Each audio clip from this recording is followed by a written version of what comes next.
بسم الله الرحمن الرحيم.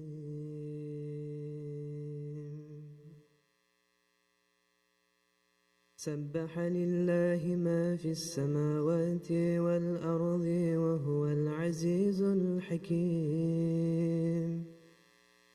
له ملك السماوات والأرض يحيي ويميت وهو على كل شيء قدير. هو الذي أول والآخر والظاهر، هو الأول والآخر والظاهر والباطن وهو بكل شيء عليم. هو الذي خلق السماوات والأرض في 6 أيام ثم استوى على العرش يعلم ما يلج في الأرض وما يخرج منها وما ينزل من السماء وما يعرج فيها وهو معكم أينما كنتم والله بما تعملون بصير. له ملك السماوات والأرض وإلى الله ترجع الأمور. يولج الليل في النهار ويولج النهار في الليل وهو عليم بذات الصدور. آمنوا بالله ورسوله وأنفقوا مما جعلكم مستخلفين فيه، فالذين آمنوا منكم وأنفقوا لهم أجر كبير. وما لكم لا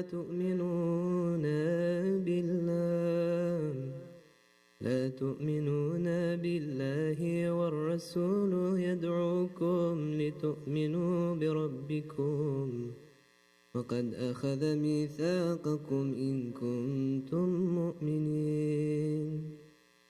هو الذي ينزل على عبده آيات بينات ليخرجكم من الظلمات إلى النور وإن الله بكم لرؤوف رحيم. وما لكم ألا تنفقوا في سبيل الله ولله ميراث السماوات والأرض لا يستوي منكم من أنفق من قبل الفتح وقاتل أولئك أعظم درجة من الذين أنفقوا من بعد وقاتلوا وكلا وعد الله الحسنى والله بما تعملون خبير. من ذا الذي يقرض الله قرضا حسنا فيضاعفه له وله أجر كريم. صدق الله العلي العظيم.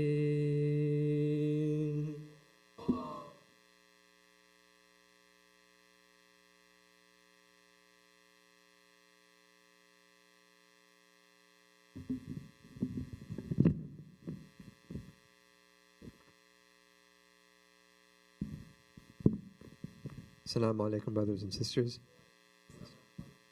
Alhamdulillah, we're blessed to have Sheikh Salim with us tonight. If you would please help me welcome him up with a loud salawat by Muhammad wa ala Muhammad.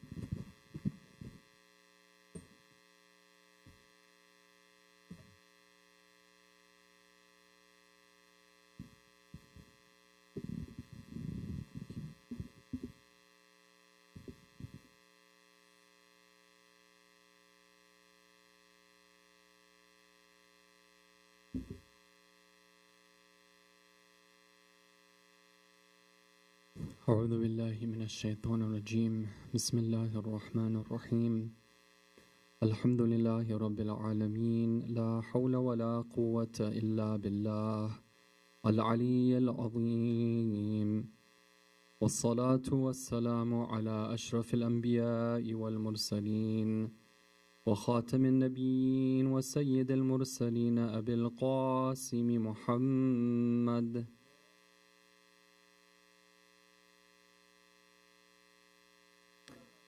وعلى آل بيته الطيبين الطاهرين المعصومين المظلومين ولعن الله الدائم على أعدائهم أجمعين من ليلتنا هذه إلى قيام يوم الدين. Respected sisters, brothers, may Allah reward you for your good intentions in participating in our program this evening. May Allah count all of you among the Zuwar of Imam Hussein alayhi salam. And may Allah give us all the opportunity to, inshallah, perform the ziyarah of Imam Hussein in the near future. Tonight, inshallah, I will be at your service for the speech program and then for the remaining programs that are there for the Arbain series. We will, inshallah, be blessed with the presence of a visiting scholar. For the speech tonight, I want to first mention the motivation for why I chose the topic that I did, and then inshallah we'll get into it. So this goes back to the day of Ashura of this year. You know, day of Ashura is a time of people get very emotional, and it's a lot of reflection that takes place that day, a lot of like soul searching, a lot of tawbah, a lot of like just, it's a transformational event. So it was in the afternoon of the day of Ashura this year where there was one of the lady community members in the place I was visiting, and she came up to me and she was very sincere and very distraught, and it had been a long day for all of us. So she said that, you know, I'm really troubled by something. And what is it that's troubling you, sister? She says that we spent all this time in the afternoon before the lecture doing these a'mal on the day of Ashura. We spend all this time, you know, doing the dhikr of musibah for the day of Ashura. And the whole focus of our remembrance on that day was Imam Hussein alayhi salam and his companions. Why, she was asking, why is it that we didn't talk about Hazrat Zaynab alayhi salam? Because after all, if you want to talk about a tragedy, she's the one who's going to inherit everything, right? She's the one who's going to be taking like the lead from here on out.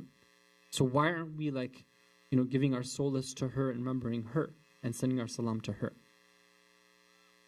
Good question, you know, and it got me thinking. And she was a little bit like distraught about it. I calmed her down. I said that, look, you know, may Allah reward you for your concern, and you know, like that's beautiful. I told her that on the day of Ashura, like we're told to actually go to Karbala and perform the ziyarah of those people who were slain and martyred on that day itself, right? So it's not that we're, you know, sidelining the other people who survived, but it was because of the day of Ashura. That was the day of their martyrdom. That's why we do the ziyarah. I also told her that when we say salam on Imam Hussein alayhi salam, we're sending salam on all the companions of Imam Hussein. And of course, like, who gave Imam Hussein alayhi salam companionship more than Sayyidah Zaynab alayhi salam? She was, you know, with him the whole way and beyond. And I also told her that, you know, day of Ashura is a special day of remembering those who were slain in Karbala. But now we have all these days to spend some time and reflect upon the struggle of Sayyidah Zaynab alayhi salam and Imam Sajjad alayhi salam and all those who survived Karbala. And that goes on all the way until the day of Arbain. So this is what I said. She took that and she was happy.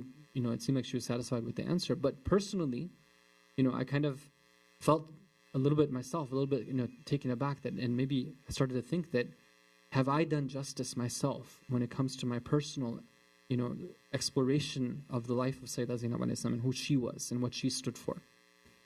And I felt that, you know, this was a invitation to see if I can do more research, see if I can at least have a better understanding. And then, inshallah, if I can also convey that to others as well. So tonight, inshallah, the attempt is to present some perspectives on Sayyidah Zaynab alayhi salam, who she was. Now, how do we know who Sayyidah Zaynab alayhi salam was? Right, we could look at it from a biographical perspective. Right, we could look at, for example, the ziyarat that have been given to us. What do they say about her? We could look at her titles and other aspects. But what I want to do tonight is to do something which is actually a very powerful way of learning, which is to look at the words of Sayyidah Zaynab alayhi salam. Her words, the speech that we're going to look at least just a couple lines of this speech. This speech is so famous that it has been recorded in a book which is called Balaghatun Nisa. Balaghatun Nisa was a book that was compiled, I believe, in the 9th century. And it contains like the most eloquent like speeches and sayings that were spoken by women in the first 3 centuries of Islam. The author was from Ahlus Sunnah, but what he did is he said that let me just compile a book, and I'm not going to be sectarian about it. I'm just going to look and see what were the most powerful, eloquent words that were ever spoken by women in Arabic, right, since the beginning of Islam. And you find the speech of Sayyidah Zaynab alayhi salam recorded in that book, as well as other sources as well. This speech actually is found in a number of different sources. And some of them are those books that we would consider the primary sources of like historical sort of works. The speech I'm talking about is the speech that Sayyidah Zaynab alayhi salam gave in Kufa. Okay, so this is, very soon after the tragedy of Karbala. We're talking about like a couple of days afterwards. And one question that comes up is that why is it that Sayyidah Zaynab alayhi salam gave the speech? Right, because we know that the Imam of the time was Imam Sajjad alayhi salam. Why is it that Imam Sajjad didn't give the speech?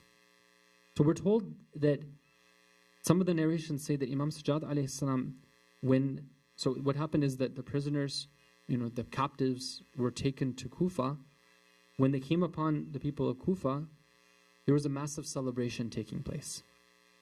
Because, it had been, at least for the masses, right, they had understood that a great victory had been achieved because the rebellion had been squashed.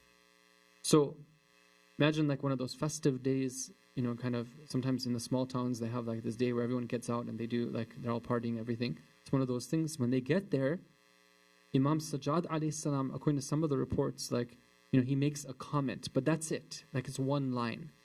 And then all the reports say that it was Sayyidah Zaynab alayhi salam who delivers like that sermon of hers. Why? Right? One reason could be that Imam Sajjad alayhi salam was still ill and, he just wasn't able to. Others speculate. They say that perhaps it was the case that, Sayyidah Zaynab alayhi salam, of course, like until now she hadn't been heard like this in public. Right? Like it wasn't like Sayyidah Zaynab before the events of Karbala. She was leading a private life. Why is it that she's being asked to now go in the public and deliver this sermon? Obviously, it was with the coordination with Imam Sajjad alayhi salam. Some of them say something very interesting, that if Imam Sajjad alayhi salam had spoken at that time in Kufa, people would have realized that Imam Sajjad alayhi salam is, has the peak of eloquence just like, his forefathers. And they wouldn't have let him speak in Sham when he needed to speak in Sham. Because in Sham, Imam Sajjad's speech was extremely powerful. It was like, it changed like the course of the events that took place. It embarrassed Yazid in front of his own hometown.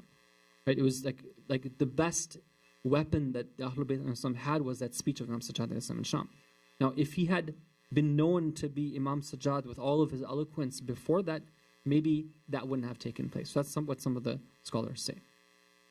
So if you look at the report, it's very interesting. Again, why are we doing that? Why am I doing this? It's because I want to know more about this incredible person, right? Like when I say incredible, I mean like it's not just slogans. Like sometimes we think about Sayyidah Zaynab like, okay, she was Sharikatul Hussein. She was like the partner of Imam Hussein as-salam. She was al Masa'ib. She was, the Aqila. She was Alima Ghaira Mu'allam, and all these titles, right?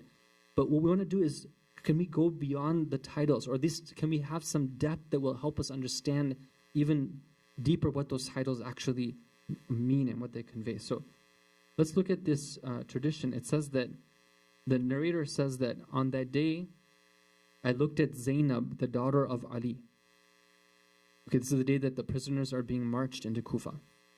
And by God, I have not seen such a reserved and dignified person more eloquent than her.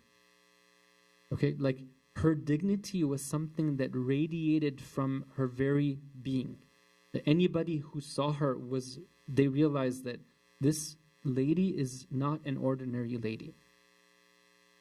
And she was eloquent. It was as though she was the embodiment of the seal of the prophets and the leader of the people of paradise. It was as if she was the representation of Imam Ali alayhi salam, meaning that the narrator says that, like, I recognize these words, I recognize this type of speech, I recognize that this person is speaking as if she has the tongue of Imam Ali alayhi salam. She's speaking like him, like her father. And then she goes on to he goes on to report, like, what is it that Sayyidina Zaynab alayhi salam said. If you can say salawat, please.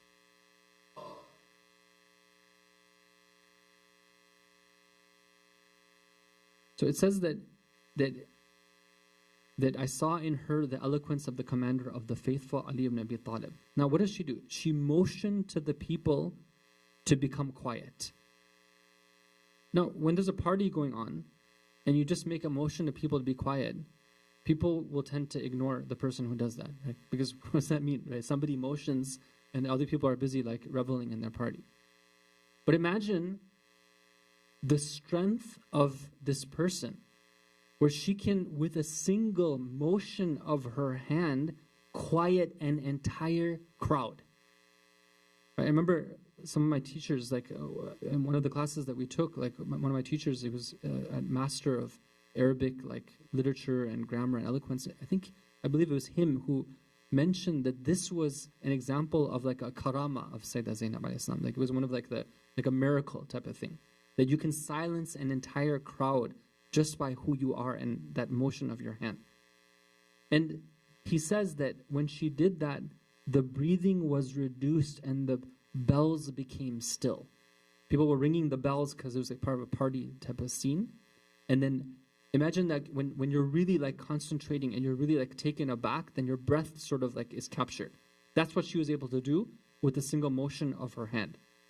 And then she begins to speak, right? She says, and I just want to take a few lines, inshallah, and talk about some of the lessons. She says, praise be to God and blessings upon my father Muhammad sallallahu alayhi wa alayhi,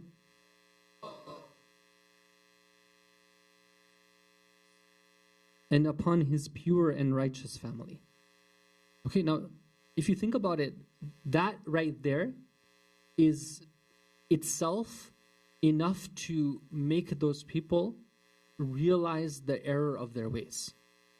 Right? Because normally, like, let's say we begin a sermon, we're like, okay, all praise be to God, and may God send blessings upon the Prophet and his family. But what is she saying? She says that, may God send his blessings upon Abi, upon my father, meaning my grandfather, like the Prophet. Right? And now, anybody who's listening is like, what did you say? You said that that's your father? And here you are being treated like a prisoner? You know, your brothers and your sons and your cousins and your companions have been killed? And this is what it is? And you're anybody who knows the Quran will know that from the ayah of Mubahala, قُلْ نَدْعُ أَبْنَاءَنَا وَأَبْنَاءَكُمْ, that the Ahlul Bayt are the abna. These are the real children of the Prophet. From the Quranic perspective, they are the children of the Prophet. And this is one of the children of the Prophet who has come to you, and now she's rebuking you for what you did. Right? There's this power in those words. Right? There's one time where you speak directly about something and you say that I am this, I am that. The other time through, a kind of like a kinaya, as they say, like you indicate like a profound point, and that is more powerful, and that's what she's doing here. Like people who study the balagha of the speech, like they look at the powerful way that she put together a sentence. They marvel at how she's able to do it. Okay, then she goes on to say that O people of Kufa, O people of deception and desertion. Okay, what was this? Now, right away, she is labeling them. Right, she's calling them out for who they really are. Now, when we look at this lady and she's using these adjectives, it's not just an emotional type of thing here, where she's like, hey, you are the people who, abandon Muslim ibn Aqil, and you are the ones who joined the army of Ubaydullah, and you are this and you are that. Right? She is looking at them and she is calling them out for what they actually are. It's as if she has like an insight into like the impurity of their hearts, and then she goes about describing like what are those layers of impurity. Like in this sermon, if you go and I don't think we'll get a chance to go through it, but let me just quote to you some of the things. She talks about like how you are people who are filled with conceit, you are people who have hating hearts, you are people who are stained, you have the stain of arrogance or like self-praise. They're people who like filled with like, there's some people who they like to praise themselves, brag about themselves, but it's not on the basis of anything real. Right? It's just like kind of in their own imagination. They're deluded. So she actually is calling them out for these types of qualities. You're people who have self-praise. You're people who have hating hearts, right? You take revenge for things. You're people who practice the flattering of slaves and so on and so forth. Maybe inshallah, if we get a chance, I'll mention a couple of these things. But she's reading them, right? She's reading them. She's identifying who these people really are. And she says that you are people, in summary, you are people of deceit and deception. What is the nature of that deceit? Right? What is the history that she's referring to? In these words, she's reminding us that these people of Kufa were consistent betrayers of the Ahlul Bayt alayhim as-salam. One of the most stark examples of this is what happened in the Battle of Siffin.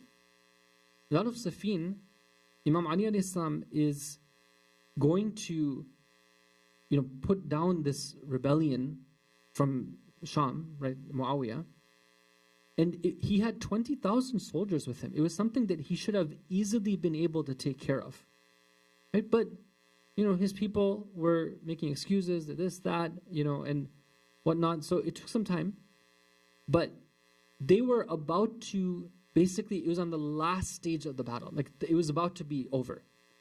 And what happens is that Muawiyah, through his devilish cleverness, he says that, okay, let's do something here and try to prevent them from basically like finishing it off. And what does he do? He says that let's raise the Quran atop spears. Okay?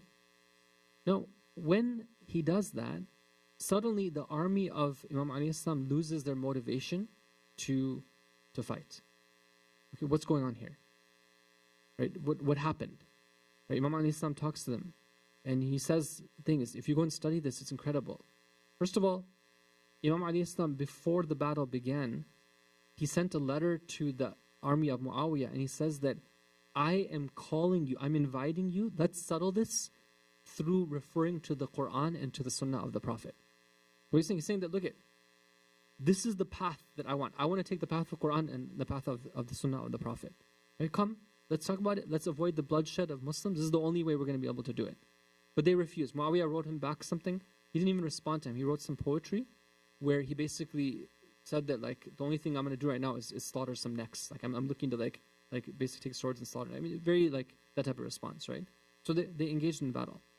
Now, suddenly these people are holding up the Quran, and then his people are telling him that we have to go and we have to look at this, like we're raising up the Quran. How can we fight people who are raising the Quran as spears? Imam Ali Islam tells them, he says that if you want to know somebody who is pro-Quran, right? I'm paraphrasing it, right? I am one of the first people to accept the Quran. In fact, I am one of the first people, I'm the first people to call people to the Quran in history. Like in history, he says, I am the first people to call people to the Quran in history. And you're telling me about the Quran? He says, I know these people. I know Amr ibn As. I know Muawiyah. I know them when they were young. I know them when they were old.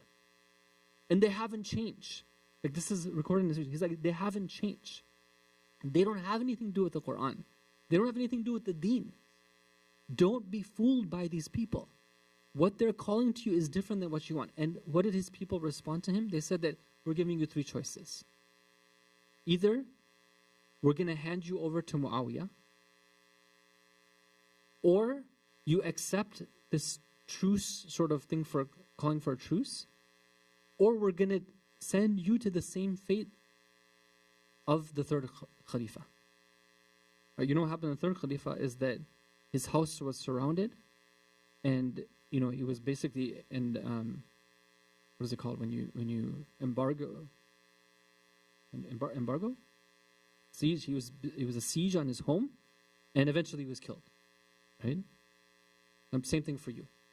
This was the response of Imam al-Islam's own army to what was happening there.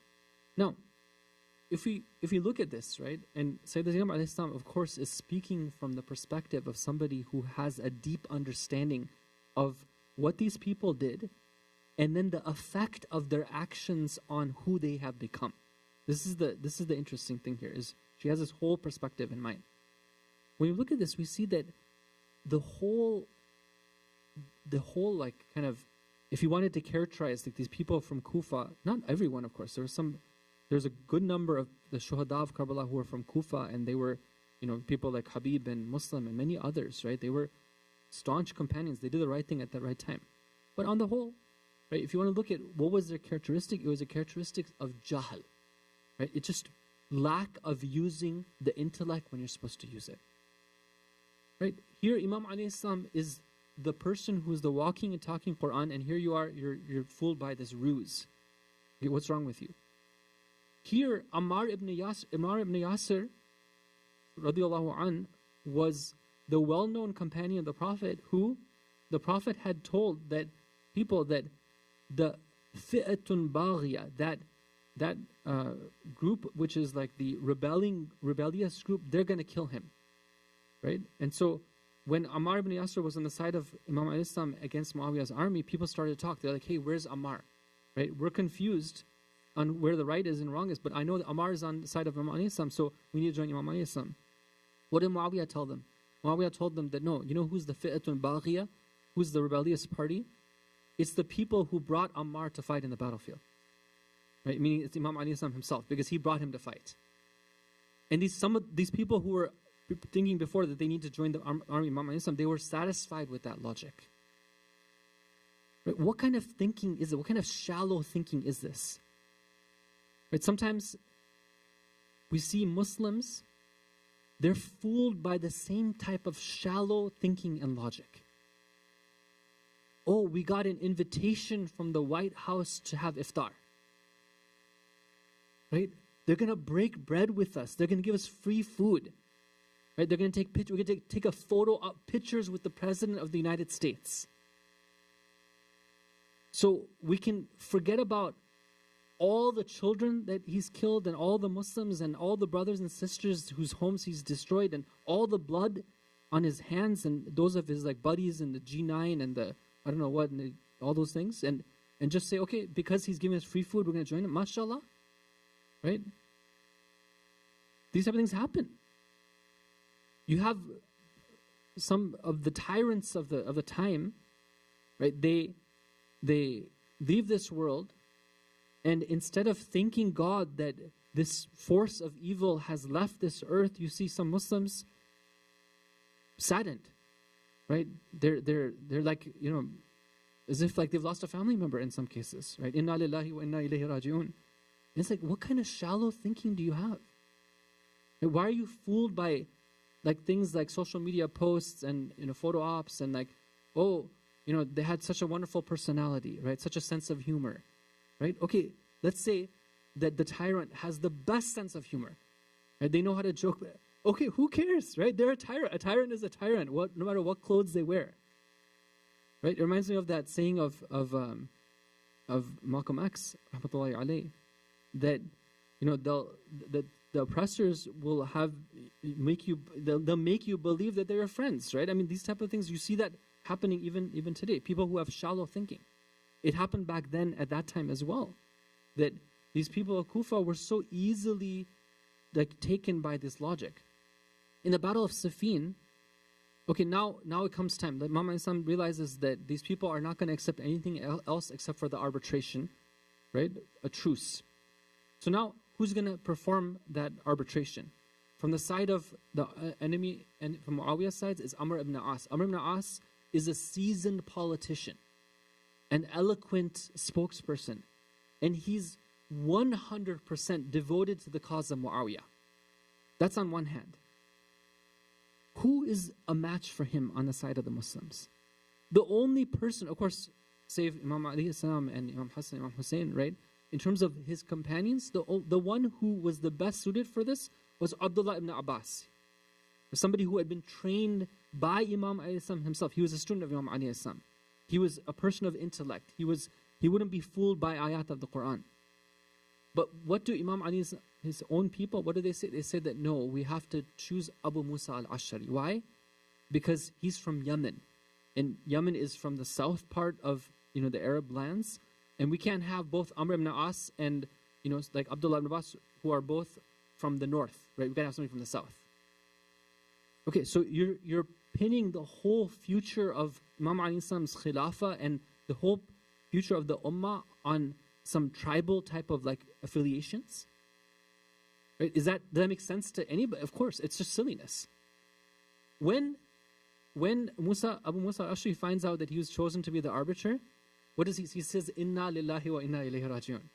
Because he knows that he's no match for Amr ibn As. He knows his own he's not a sharp person. He's not quick-witted. He's not able to see shades of gray and everything. Very black and white thinker.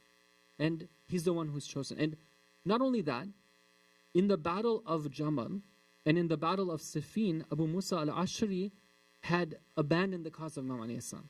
So he already had a history of not being loyal to Imam Ali Islam. So you're matching up somebody who's loyal to Muawiyah against somebody who is dim-witted in comparison to Amr ibn As, and he's not even loyal to the cause of Imam Ali Islam. How can that make sense to anyone? But these people were okay going along with it. Right? This is what you call treachery. This is what you call people who really are, they do all their actions on the basis of jahl.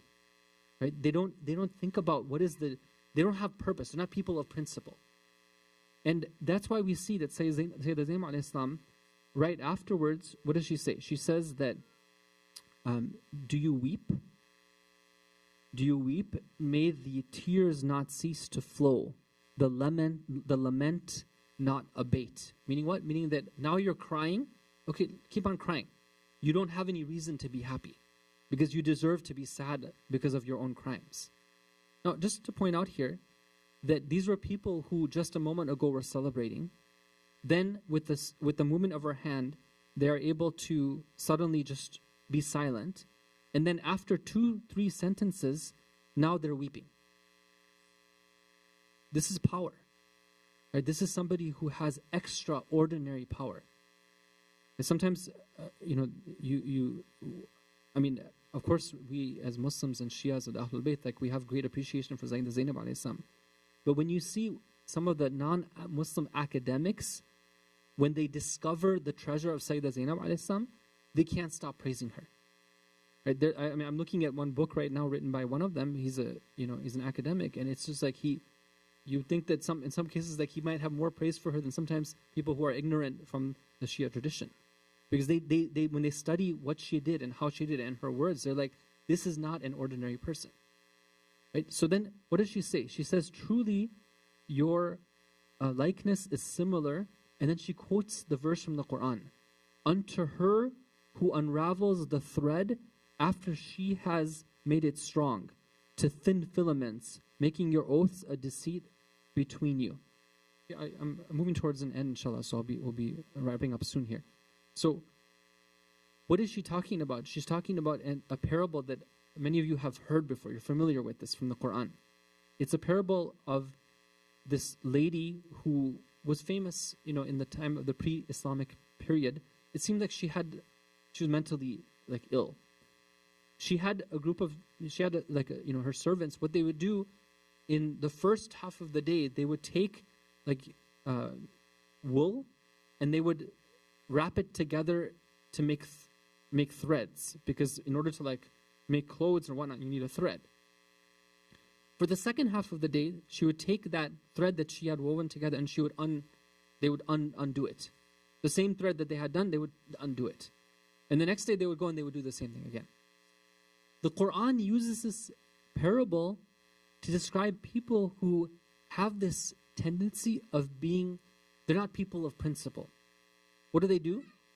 They make oaths, they commit themselves to, and they pledge themselves to some cause, but within a short time, they renege. They go back on their oaths and they go back to square one. And then they go and they repledge and they go back again. Right? This is the example of the people of Kufa with Imam alayhi salam, with Imam Hassan alayhi salam, and now with Imam Hussein alayhi salam. Imam Hussein, they send more than 10,000 letters, and then for the most part, the same people abandon his messenger and he's walking the streets of Kufa alone. Brothers and sisters, we want to always be thinking about how we can take these messages back home. Right? What's in it for us? We hopefully are people who are people of principle. In order to have principle, we have to have a commitment and a pledge to something, to some cause. We know we have a pledge of ubudiyah, of servitude to God. We know we have, part of that entails following the Prophet and the Ahlul Bayt alayhim as-salam. قُلْ إِن كُنْتُمْ تُحِبُّونَ اللَّهَ فَاتَّبِعُونِي يُحْبِبْكُمُ اللَّهِ. If you love Allah, right, if you realize that you have plenty of reasons to love God, right? You have uncountable reasons to love God because of the blessings He's given you. فَاتَّبِعُونِي. Then go and follow the Prophet, and in that way you will become the beloved of Allah. So we have these causes, we have these pledges, right? And in the Quran, Allah is at times He asks us about this. Alam a'ad ilaykum ya bani Adam alla ta'budu shaitan. Have I not made a covenant with you, O people, O children of Adam, that you don't worship the shaitan? Wa ani'abuduni, and then you worship me. Hada siratan mustaqim. This is the straight path. It's one of the places where Allah refers to the ahd. Every morning we're supposed to pledge to the Imam at the time. Ujaddidu laka yomi hada wa fi kulli, in this morning and every day, ahdan wa aqdan wa bay'atan lahu fi unuqi, that I make a pledge to you, O Imam, every single morning, and it's something which is on my neck, meaning that it's weighing upon me. It's something that I take seriously. How much are we people of principle? Right? When push comes to shove, when it comes to actually action, what do? You see these people here in times of action, they go back to their Jahiliyyah way of doing things. Right? In Jahiliyyah, we did it this way. We had to have a South Arab and a North Arab, so therefore we have to do it right now. What are you talking about? You're going to ruin, this is going to lead to Karbala. Do you realize that your actions are going to lead to Karbala? Right? In the time of Jahiliyyah, they go and they say that they treat their leaders like this. Right? We're going to bundle you up and send you over to Muawiyah. How can this is people who have read the Quran. What do we do when we're pushed? Right? What do we do? What do we refer to? What are the principles that we act by? I'll give you an example. Right? Sometimes we've learned some things through our cultural customs. Right? This is the way that I have to deal with things. Simple example, cousins. Right? This is the way we deal with cousins. Right? This is the way I deal with my brother-in-law, for example, or my sister-in-law. Okay, fine. Well, what does Islam teach you? Right? How does that match? Right? Is it something which is in line? Right? These are things, if we had, for our fathers, right? Fathers and mothers, right? This is the way that my father did it. Okay, what does Islam say about it? How should you be a father? How should you be a mother? Right? My father never spent time with me. My father never played with me. He was very stern. He was very harsh. Right? But what does Islam tell us? Islam tells us that the father is like the one who, our prophet would get down and he would play with the children. Right? He would give rides to Imam Hassan, meaning Imam Hussein, meaning that that's the type of relationship we're supposed to have. Right? These are things which they come up in life a lot. Right? Marriage. right? How do I do the job? How do I do all these things, right? These are the times when we really get tested. It's not about claims and words, it's about actions, right? So this is one of the lessons that, inshallah, we can learn from these words of Sayyidah Zaynab alayhi salam. There's so much more. It's so beautiful. And I invite you to, inshallah, if you get a chance, and you can go and study these, and inshallah, we can all benefit. Let's recite salawat, please.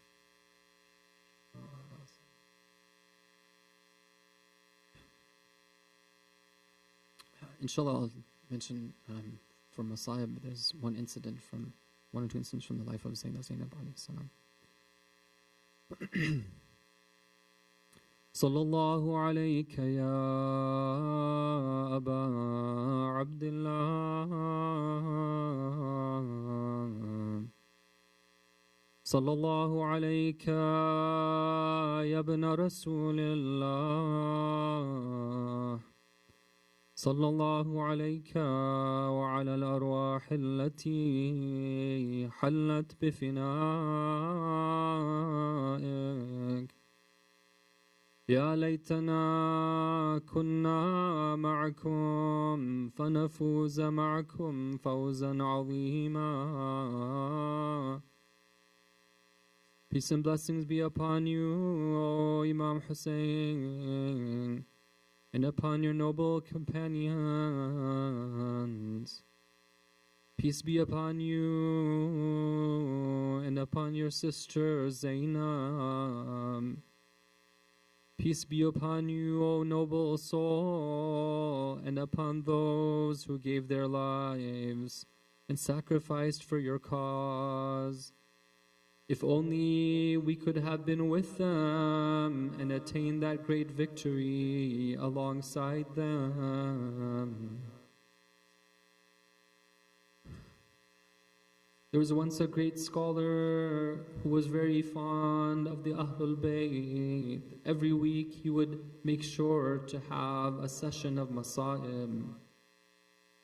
They say that his heart was very tender. He could not bear to hear that much of the tragedy. Even a few words would cause him to weep to the point they would have to stop the majlis. There's one time when one of the reciters of Masa'ib came to the mimbar. He began to recite the musibah of what happened in Kufa.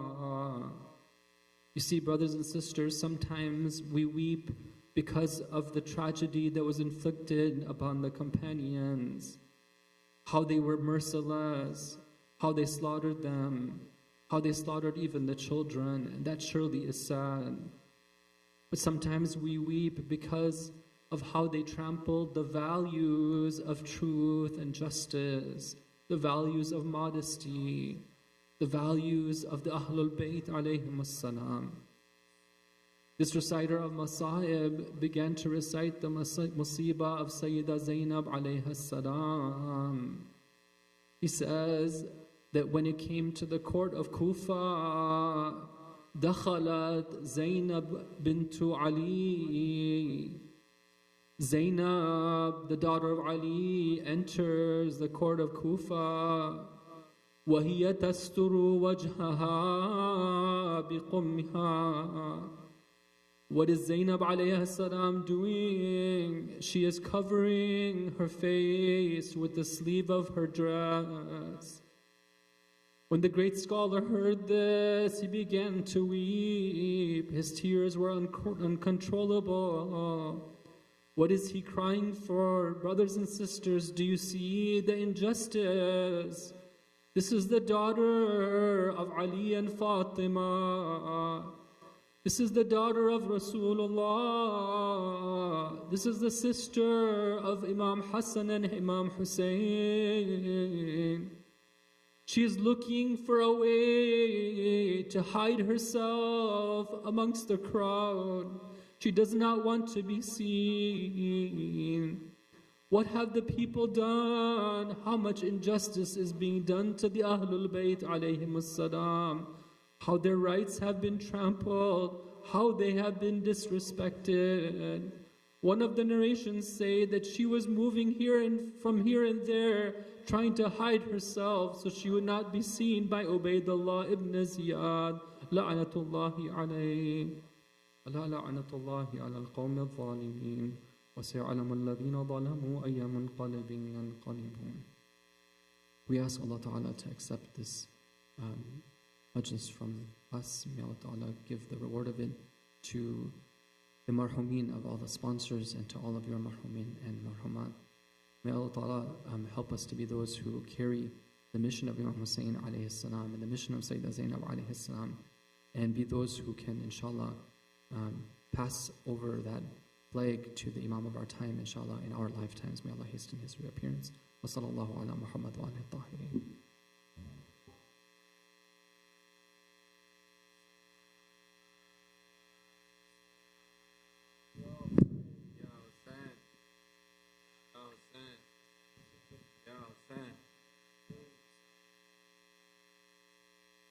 Ya Hussein, Ya Hussein, Ya Hussein, Ya Hussein, Ya Hussein, Ya Hussein.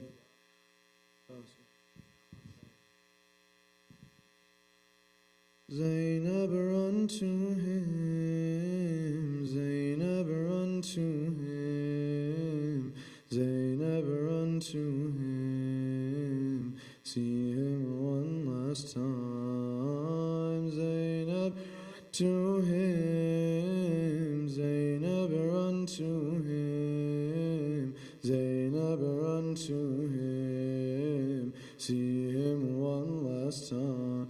What a wondrous scene, flower in the plain, my wounded Lord Hussein, lying there to die. Nothing does he see but his grandfather, his heavenly mother, come here to our side. Zaynab, run to him, Zaynab, run to him, Zaynab, run to him, see him one last time. Zaynab, run to him, Zaynab, run to him, Zaynab, run to him, see him one last time. The blood upon his face, the blood upon his neck, all still better than what will happen next. Soldiers crowding round, pointing to his throat, the Imam of his time, he lies upon the ground. Zaynab, run to him, Zaynab, run to him, Zaynab, run to him, see him one last time. Zaynab, run to him, Zaynab, run to him, Zaynab, run to him, see him one last time. The dust upon your eyes, the feeling in your throat, the desperate children's cries, the screaming of women. But all within your mind is calling for Hussein. Your brother is in pain, and you must fly to him. Zaynab, run to him, Zaynab, run to him, Zaynab, run to him, see him one last time. Zaynab, run to him, Zaynab, run to him, Zaynab, run to him, see him one last time. Sakina at your feet, you look into her eyes. Does she realize what will now occur? The greatest of mankind will meet the cruelest end, along with his loyal friends, and who will guard her now? Zaynab, run to him, Zaynab, run to him, Zaynab, run to him, see him one last time. Zaynab, run to him. Zaynab, run to him. Zaynab, run to him. See him one last. Like a lioness worries for its young, you gaze from on a hill, your body's cold with stress. That body, is it his? That screaming, is it yours? You see his arms and chest not moving anymore. Two orphans on a plane, God knows how hurt they are. Just Zaynab and Hussein, so close but still so far. Zaynab, run to him. Zaynab, run to him. Zaynab, run to him. See him one last time. Zaynab, run to him. Zaynab, run to him. Zaynab, run to him. See him one last time. Take me to Karbala, leave me there. Take me to Karbala, leave me there. Take me to Karbala, leave me there, leave me there. Take me to Karbala, leave me there. Take me to Karbala, leave me there. Take me to Karbala, leave me there, leave me there. Hussein, oh, Hussein, oh, Hussein, oh, Hussein, oh.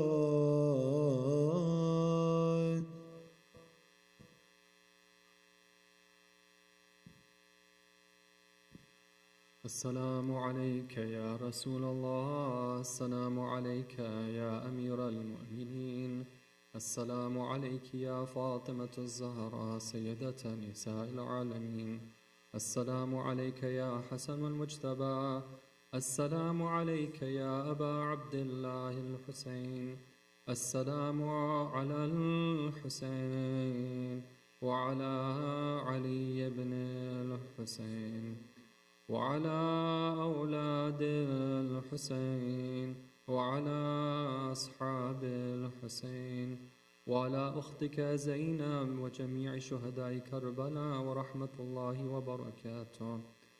السلام عليك يا علي بن الحسين ومحمد بن علي وجعفر بن محمد وموسى بن جعفر وعلي بن موسى ومحمد بن علي وعلي بن محمد والحسن بن علي. السلام عليك يا مولانا يا صاحب العصر والزمان، عجل الله تعالى فرجك وجعلنا من عوانك وأنصارك ورحمة الله وبركاته.